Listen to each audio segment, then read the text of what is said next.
Assalamualaikum warahmatullahi wabarakatuh. Yang terhormat Bapak Dosen Uswatun Hasanah, MPD, dan teman-teman kelas A Hukum Tata Negara.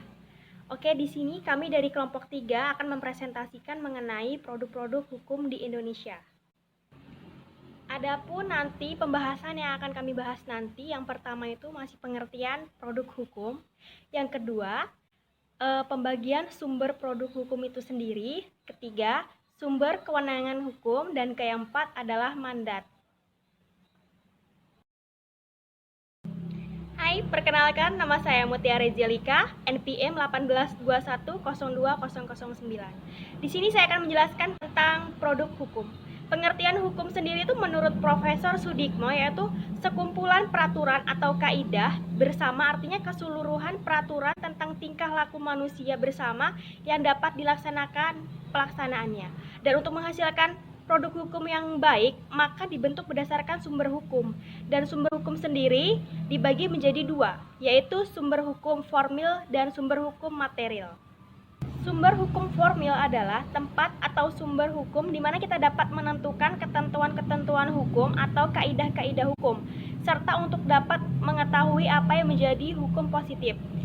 Sumber-sumber hukum formil itu yang pertama adalah undang-undang, yaitu setiap peraturan tertulis dibuat oleh badan berwenang yang ditaati oleh warga negara. Yang kedua, kebiasaan, adat, dan istiadat. Pastinya sudah pada ngerti ya, karena itu merupakan aturan dan ketentuan yang dihormati atau dipatuhi sejak turun-temurun. Yang ketiga, traktat, yaitu perjanjian antara dua atau lebih negara, di mana isinya itu mengikat, karena di dalam suatu perjanjian ini berlaku prinsip pasca sunt servanda, yang artinya di mana perjanjian ini harus ditepati oleh para pembuatnya. Keempat, jurisprudensi, yaitu suatu putusan hakim tertinggi yang diakui oleh hakim lainnya. Dan yang kelima, doktrin atau ilmu pengetahuan. Ini adalah anggapan seorang ahli hukum sebagai sumber tambahan. Kemudian tambahannya itu dijadikan dasar hukum untuk memutuskan suatu perkara. Dan kemudian selanjutnya akan dijelaskan oleh rekan saya Ratna Elsa. Warahmatullahi wabarakatuh. Di sini saya Ratna Elsa Selpiana ingin melanjutkan presentasi dari Mutiara Jalika. Sumber hukum material adalah sumber hukum dalam arti material ialah suatu perbuatan untuk memperdalam teori hukum berdasarkan pendekatan sejarah, falsafah, sosiologi, ekonomi, agama, dan hukum itu sendiri. Produk hukum menurut Undang-Undang Nomor 12 Tahun 2011.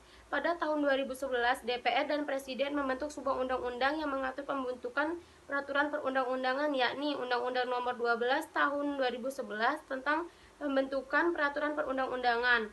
Lembaga Negara Republik Indonesia tahun 2011 Nomor 82 dan tambahan Lembaran Negara Republik Indonesia Nomor 5234. Dalam Undang-Undang Nomor 12 Tahun 2011 pasal ayat 1 hierarki peraturan perundang-undangan tersebut yakni 1. Undang-Undang Dasar Negara Kesatuan Republik Indonesia tahun 1000. Penggunaan wewenang menurut hukum menjelaskan bahwa wewenang adalah kekuasaan hukum untuk mematuhi aturan hukum dalam lingkup menjalankan kebijakan publik. Menurut Prajudi Atmo Sudirjo, kewenangan adalah apa yang disebut kekuasaan formal, kekuasaan yang berasal dari kekuasaan legislatif, diberikan oleh undang-undang atau dari kekerasan eksekutif.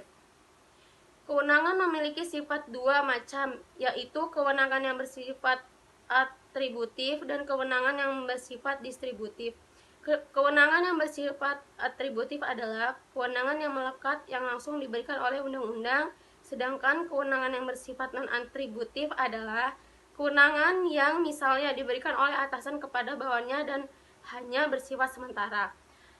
Oke, hanya itu saja yang bisa dapat saya sampaikan, dan materi ini akan dilanjutkan oleh rekan saya yang bernama Rifki. Terima kasih. Assalamualaikum warahmatullahi wabarakatuh. Izin melanjutkan sedikit materi dari pada apa yang telah disampaikan oleh saudari Elsa Di sini saya ingin sedikit menyampaikan, yaitu tentang terdapat 3 sumber kewenangan, yaitu 1. Sumber atribusi, 2. Sumber delegasi, 3. Sumber mandat. Sumber atribusi ialah pemberian kewenangan pada badan atau lembaga atau pejabat negara terbentuk baik pembentukan undang-undang dasar maupun pembentukan undang-undang. Contoh, atribusi kekuasaan Presiden dan DPR membentuk undang-undang. Dan yang kedua yaitu sumber delegasi. Sumber delegasi ialah penyerahan atau pelimpahan kewenangan dari badan atau lembaga pejabat tata usaha negara lain dengan konsekuensi tanggung jawab beralih pada penerima. Contohnya yaitu pelaksanaan persetujuan DPRD tentang persetujuan calon wakil kepala daerah. Yang ketiga, sumber mandat. Sumber mandat ialah pelimpahan kewenangan dan tanggung jawab masih dipegang oleh pemberi mandat. Contohnya, tanggung jawab memberi keputusan oleh menteri dimandatkan kepada bawahannya. Selanjutnya, tentang kewenangan yang bersifat atributif. Kewenangan yang bersifat atributif adalah wewenang yang langsung diberikan oleh undang-undang. Penulis ambil contoh dalam hal-hal Undang-Undang Nomor 23 Tahun 2009 tentang Majelis Permusyawaratan Rakyat dengan Perwakilan Rakyat, peraturan perundang-undangan yang diatur oleh kelompok berkualifikasi wewenang baik dari lembaga yang berwenang membentuknya ataupun sumber wewenangnya. Peraturan perundang-undangan tersebut dapat dibatalkan atau batal demi hukum jika dibuat oleh lembaga atau pejabat yang tidak berwenang. Menurut Pilpus M.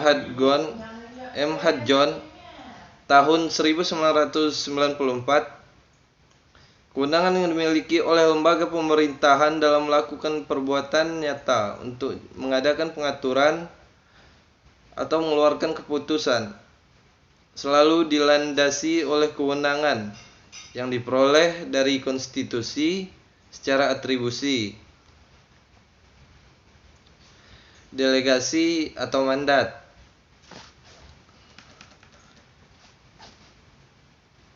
Undang-Undang Nomor 12 Tahun 2021 mengatur bahwa peraturan perundang-undangan yang lebih tinggi dapat mendelegasikan kewenangan mengatur lebih lanjut kepada peraturan perundang-undangan yang lebih rendah dengan ketentuan bahwa harus menyebut dengan tegas ruang lingkup materi muatan yang diatur dalam jenis peraturan perundang-undangan. Assalamualaikum warahmatullahi wabarakatuh. Baik, di sini saya akan melanjutkan presentasi dari Rifki Adiat Madani.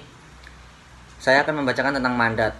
Mandat adalah wewenang yang diberikan oleh atasan kepada bawahan di mana letak pertanggungjawabannya tetap melekat pada si pemberi mandat. Hal tersebut dimaksudkan agar bawahan pejabat yang memberi mandat, dalam pemberian mandat, pemberi mandat dapat menggunakan kewenangan yang telah diberikannya itu setiap saat. Penerima mandat atau mandataris tidak dapat memberikan mandat kepada orang lain. Jika penerima mandat telah melaksanakan, maka secara otomatis mandat tersebut berakhir tanpa harus diberikan surat penarikan mandat.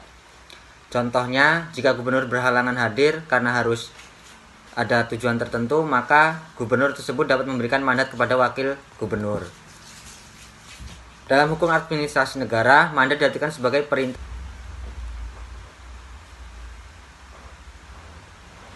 Kewenangan non-atributif bersifat insidensial, tidak permanen. Dalam kewenangannya, aparat penegak hukum tidak berwenang membentuk suatu produk hukum.